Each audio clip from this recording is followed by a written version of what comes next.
Everyone, not a bad day. We're definitely making progress on this project.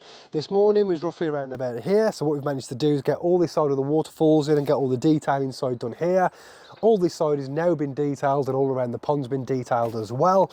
So by about Wednesday, Thursday, we should be ready to test. So hopefully by then we can get it tested and see some beautiful running water.